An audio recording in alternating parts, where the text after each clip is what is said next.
No es tiempo de presentarles a Tom McFarland, uno de los fundadores de este colectivo de músicos, realizadores visuales, estilistas, directores de cine que están preparando una sorpresa de disco para el 11 de agosto llamada Volcano, del que ya hay 3 canciones que vamos a ver más adelante, pero vamos al grano y quiero presentarles a Tom. Si no lo conocen, aquí está con ustedes desde Inglaterra en una llamada muy especial conversando sobre la grabación de este nuevo disco. Ellos son Jungle. Aquí está Tom en el podcast por Canal Trece. Alejandro, how are you, my friend? Hey, Tom. Good to talk to you again, my friend. Good to talk to you too. How you been? Yeah, really good, really good. Are you well? I'm doing all right, man. You know, just chilling, listening to some new Jungle stuff. Good. Are you enjoying it? I am, man. I'm actually getting a big kick out of it. Everyone at the station is just, so thrilled about, having you guys back again. And you know what? We were listening to the album a couple days ago, and we feel so many different things going on, right? Mm-hmm. Mm-hmm. So it's like a different kind of vibe, Can you tell me a bit about where your minds were at the moment you started working on this record?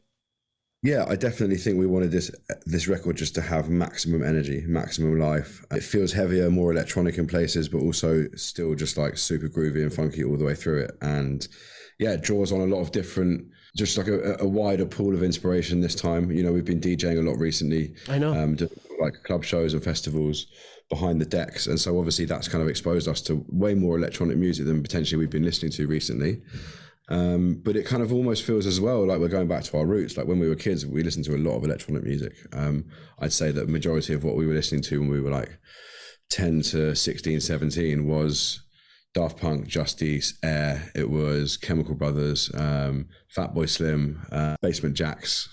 So many beautiful things, man.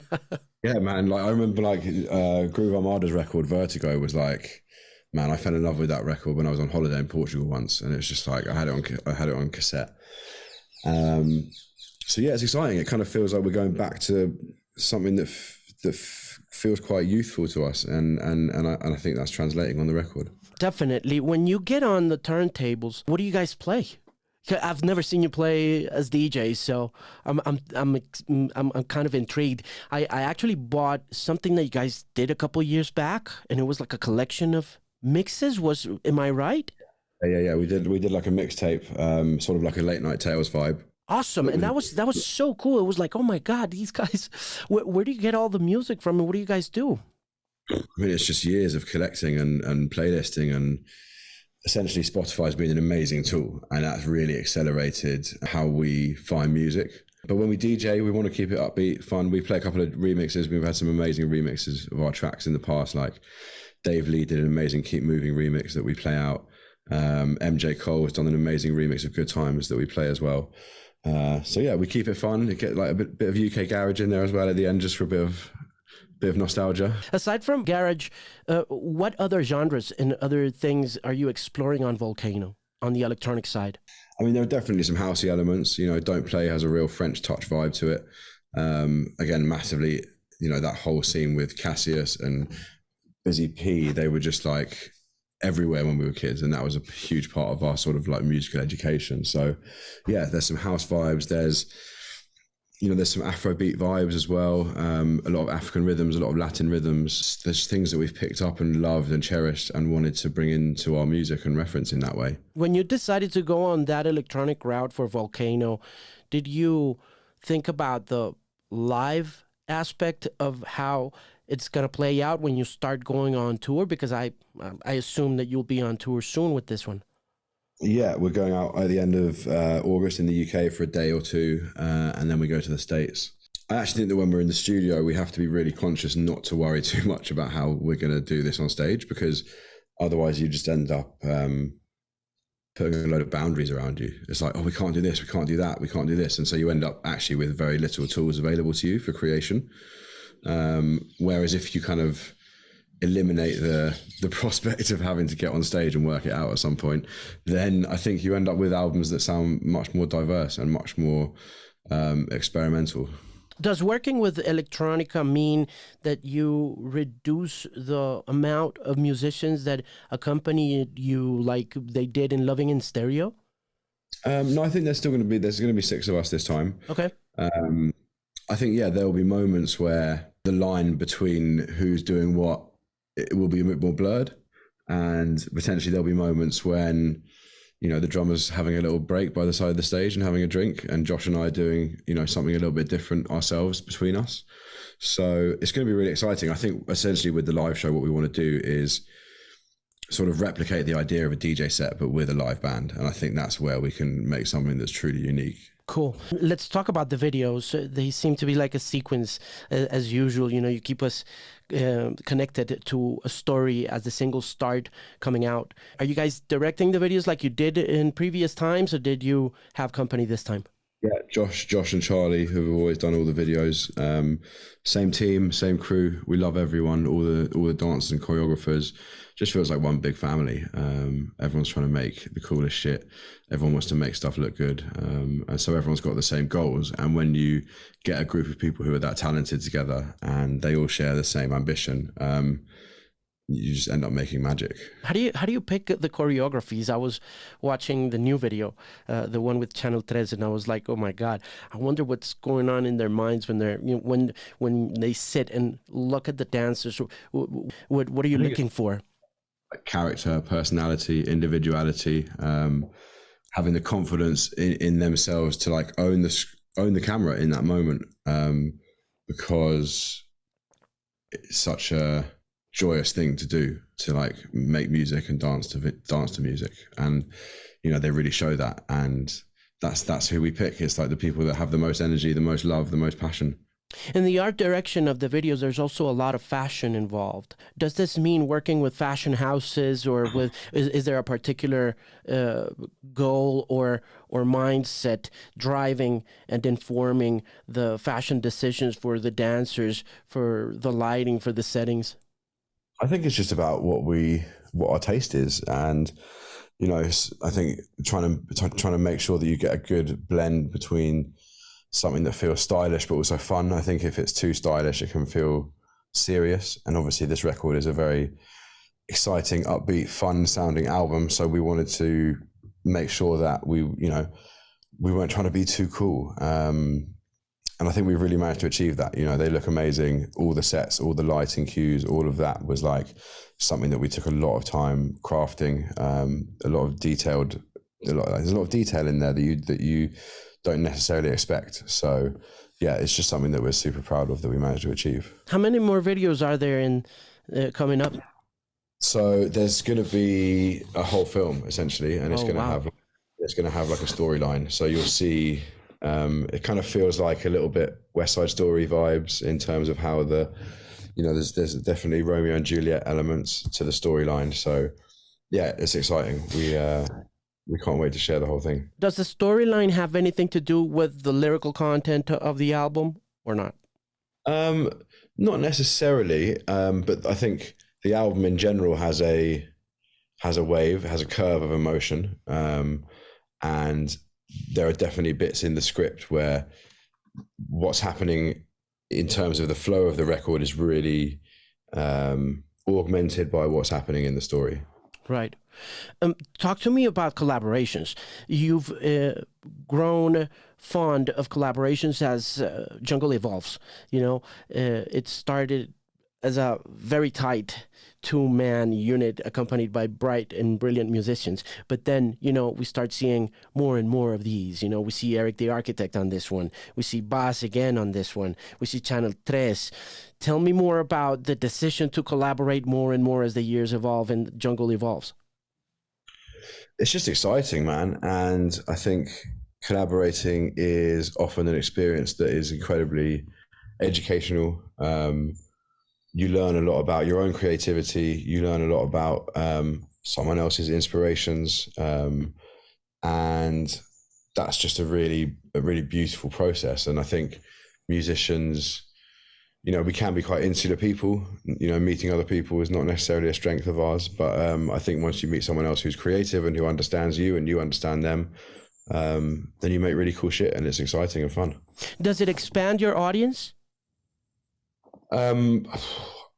Probably. I mean, it's not something we think about because we just want to make we just want to make music, right? And whether that reaches out to people or doesn't, as long as we like it, that's the main thing. And I can't say we've necessarily noticed a different like load of fans jumping over from Bars's Instagram account, but maybe there's some cross-pollination there, and that's cool if there is. Right, yeah, definitely. I know, because that's another thing that's fascinating about Jungle. It's how consistent and, if you would, regular the fan base is. It maintains and it stays and it seems to grow, but on the inside, it gets stronger, Yeah, no, agreed.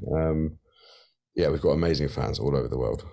Tell me about Canal Trece and how you hooked up with him. We've been listening to what he's been doing for the past, 3-4 years, and he seems to be the hottest ticket in California. You guys have a fascination for things LA related, house in LA and things like that. We spoke about that a few years ago, but tell me about how you connected with Canal Trece.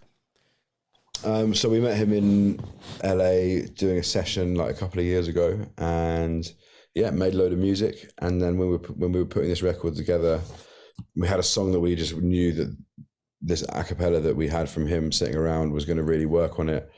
And we sort of like brought it into the song and like laid the tape over, and yeah, man, it sounded amazing. It was super exciting, and he's doing some amazing things. And actually, I think he's very inspiring, because I think he's challenging people's perception of what a rap artist can be, and what music they can make. You don't have to just make hip hop. You can make dance music. You can make electronic music, and still use your voice in a very impactful way. Yeah, he's amazing. And like you say, he's a challenging artist, on all senses, which makes the collaboration the more interesting and fascinating. What about Eric the Architect? Where did you guys bumped into that guy? Yeah, so Lydia Kitto, who toured with us on Loving in Stereo, she became like a very key collaborator for this record. Helped us with a lot of the writing and the singing of the female vocals. To us, it sort of feels like one of those 07 records where you've got sort of like an artist that sort of sings the majority of stuff, and then you have other features coming in around that. They did it with Sia, they did it with Jose Gonzalez as well. It has that vibe to us, and I think that feels really fresh. It's like, hearing your music with someone else's creativity in that way is really inspiring. And so we met Eric through Lydia, because they'd done a session together in New York, and he just loved the track. It's basically the first thing he sent us was like amazing, and it really worked. And it's nice when you feel like the people you're working with have an emotional connection to it as well, and it's not just like, oh yeah, here's like loads of money, I've never met you, can you just like make some music for us? Like, that's quite a soulless transaction, and I think that translates onto the record as well. Whereas Bars has been a friend of ours for years. Channel and Eric were just like super great to work with, and that whole process was very enlightening and exciting, and made us feel sort of like young again in a weird way. Those guys have been instrumental in helping us get this record to where we wanted it to be. What's your favorite 07 album?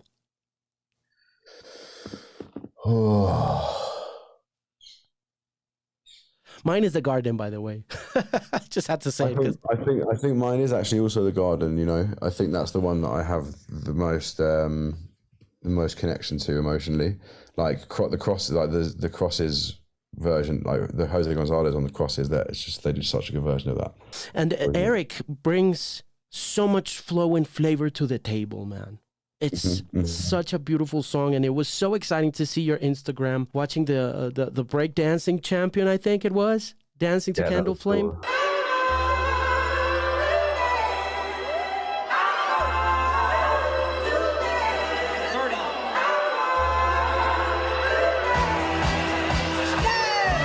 That was so cool. Yeah. It seems as if the music is really beginning to just like seep into everyday life, which that's a pretty cool thing to be able to say. And I think it's also just like a testament to what we've set out to achieve. We want to make music that connects to people all over the world, and it really feels like we're beginning to see the results from that. How'd you come up with the name for the album? Actually, because we were Josh was making a load of like AI art, and he just like randomly typed in like into like a prompt machine something about like oil painting, volcano, like and a load of colors and etc. Like he's actually really good at doing like prompts for that sort of stuff, and it just came up on it, and the AI generated this like fake like AI oil painting of a volcano, and we were like, oh my god, that's really cool, and it just made us smile and laugh, and then we were like, oh, why don't we call the album Volcano? And that's sort of where it came from. Did you toy with AI in the studio on this one? No, we didn't actually. I don't think it's good enough yet to be a useful creative tool. Does it worry you? I mean, I'm quite like blasé about this sort of stuff. I don't know whether I'm just like ignorant of the power of what it could achieve, or whether I'm sort of just like blindly going, oh, it's going to be okay, it's going to be okay. But yeah, I mean, I just don't know, essentially. I'm actually pretty excited about it. Yeah, I mean, I don't really care. As long as like my privacy doesn't get like infringed upon too badly, or someone doesn't like digitally recreate my voice and then make music with it, then I think it's going to be okay. August 11th, Volcano, the new Jungle album. Tom, always a pleasure talking to you. Say hello to Josh. It's been great connecting again. See you soon on the road. See you soon in Colombia. Thank you so much, man. See you soon. Take good care. Bye-bye. Cheers. Bye.